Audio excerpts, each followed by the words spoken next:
Hello बच्चों, कैसे हैं बेटा आप सब लोग। तो आप सब बच्चों का अब केमिस्ट्री पेपर बहुत नजदीक आ चुका है। तो आप इन दिनों में क्या करना चाहिए, तो मैं आपके लिए लेके आया हूं बेटा लास्ट मिनट टिप्स की क्या आपको करना चाहिए बेटा। तो शुरू करते हैं बेटा, ठीक है। तो क्या करना चाहिए सबसे पहले बच्चा, आपको केमिस्ट्री में क्या करना चाहिए स्पेशली। तो बेटा सबसे पहले तो मैं लिख के लाया हूं कि focus on important topics. In topics को आपने सबसे ज्यादा फोकस करना है। जो भी आपके रेस्पेक्टिव इंपॉर्टेंट टॉपिक्स हैं सारे बेटा आपको मैं बता चुका हूं बेटा, ठीक है। इनको आपने प्रायोरिटी में बेटा इनको आपने करना है। इनको फोकस, स्पेशल फोकस बेटा आपको करना है, ठीक है। इनको अच्छे से रिवाइज आपने करना है। दूसरा तो जनरल आपने रिवीजन अब करना है बेटा। वो रिवीजन अब आपने ऐसे नहीं करना है कि एक एक टॉपिक को दोबारा देखना, नहीं बेटा। अगर आप रिवीजन कर रहे हो तो अब आपने रिवीजन अपने शॉर्ट नोट से करना है। शॉर्ट नोट्स आपके पास होने चाहिए, उन शॉर्ट नोट से बेटा आपको करना चाहिए। अगर शॉर्ट नोट्स में आपको ऐसा लगता है कि कोई टॉपिक मुझे भूल रहा है तो उसको जाके फिर से दोबारा डिटेल में पढ़ सकते हो। लेकिन अब मेरा ये मानना है बेटा, अब जो रिवीजन आपका होना चाहिए वो शॉर्ट नोट से बेटा रिवीजन होना चाहिए। तीसरा, focus on your weak area. अगर आपके बहुत सारे वीक एरिया हैं या कुछ ऐसे हैं जो वीक एरिया हैं, या मैं ये कह सकता हूं बेटा जो आपको याद नहीं होते हैं, जहां आपको रट्टा मारना पड़ता है बेटा, तो वहां मैं आपको ये कहना चाहता हूं या तो बेटा उसकी कोई ट्रिक बना लो, उससे याद कर लो बेटा। और फिर भी अगर आपको भूल रहा है तो इस पे आपने ज्यादा टाइम वेस्ट नहीं करना है।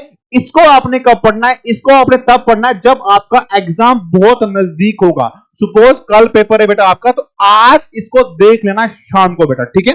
दूसरा कट कर लेगा। दूसरा बेटा, अगर पर्टिकुलर में 3 पार्ट्स की बात करूं कि फिजिकल केमिस्ट्री को अभी कैसे करना चाहिए, तो फिजिकल केमिस्ट्री में सारे इंपॉर्टेंट फार्मूला बेटा याद कर लेना।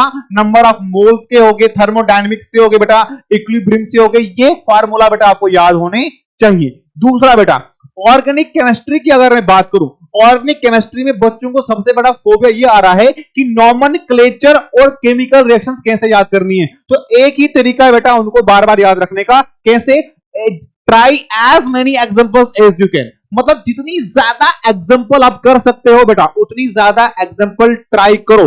और मैंने ही आईयूपैक नॉमेनक्लेचर में कम से कम बेटा 100 से ऊपर एग्जांपल तो मैंने ही बेटा आपको पढ़ाई है। वो करोगे आसानी से, फिर से बोल रहा हूं, जितना मैंने पढ़ाया बेटा उससे आसान पेपर देखना बेटा आपको आएगा। दूसरा, अगर केमिकल रिएक्शंस की भी बात करूं तो उसमें भी जितनी ज्यादा आप एग्जांपल्स कर सकते हो एक टाइप की, अलग अलग टाइप की बेटा, तो उससे ज्यादा कंसेप्ट आपके क्लियर होंगे और केमिकल रिएक्शन आसानी से बेटा आपको याद होगी।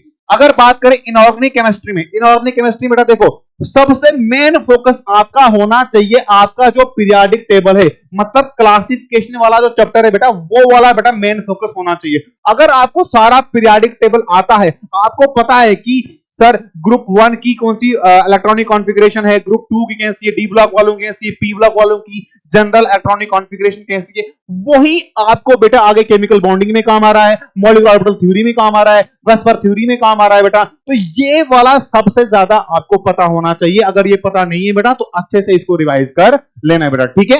इसके अलावा अभी मेरे पास बेटा मेरा इंस्टा हैंडल फुल पड़ा है मैसेजेस से। सिर्फ एक ही बात बार बार मुझे पूछी जा रही है, sir sir sir sir sir डर लग रहा है। मतलब मुझे सेम टाइप का मैसेज बेटा, इतने ज्यादा मैसेज आ रहे हैं, बस यही आ रहा है, सर डर लग रहा है, डर लग रहा है, डर लग रहा है। देखो बेटा इन सब बच्चों को मैं एक साथ यही रिप्लाई देना चाहूंगा बेटा, अगर आपको डर लग रहा है तो ये बेटा अच्छी बात है। क्यों अच्छी बात है? डर उसको लगता है बेटा जिसने पढ़ा हुआ होता है, जिसने नहीं पढ़ा है बेटा उसको डर नहीं लग रहा है बेटा, ठीक है। डर लग रहा है तो अच्छी बात है, इसका मतलब यह है आपने पढ़ा है। और जिस बच्चे को डर लग रहा है बेटा लिख के ले लो, उसका जो रिजल्ट है, रिजल्ट क्या बोलूंगा, उसको जो पेपर है बेटा, पेपर उसका बहुत अच्छा उसका होने वाला है। डर लगना चाहिए, बस बेटा नर्वस नहीं होना। नर्वस का मतलब ये बेटा कि कहीं लिखते लिखते आपके हाथ नहीं कांपने चाहिए, बेहोश नहीं हो जाना बेटा, ठीक है। अगर डर लग रहा है तो फिर से कह रहा हूं आपका रिजल्ट बहुत अच्छा आने वाला है, आपका पेपर बहुत अच्छा होने वाला है, देख लेना बेटा। मैं अभी कह रहा हूं अगर डर लग रहा है इसका मतलब आपका पेपर बहुत अच्छा होने वाला है।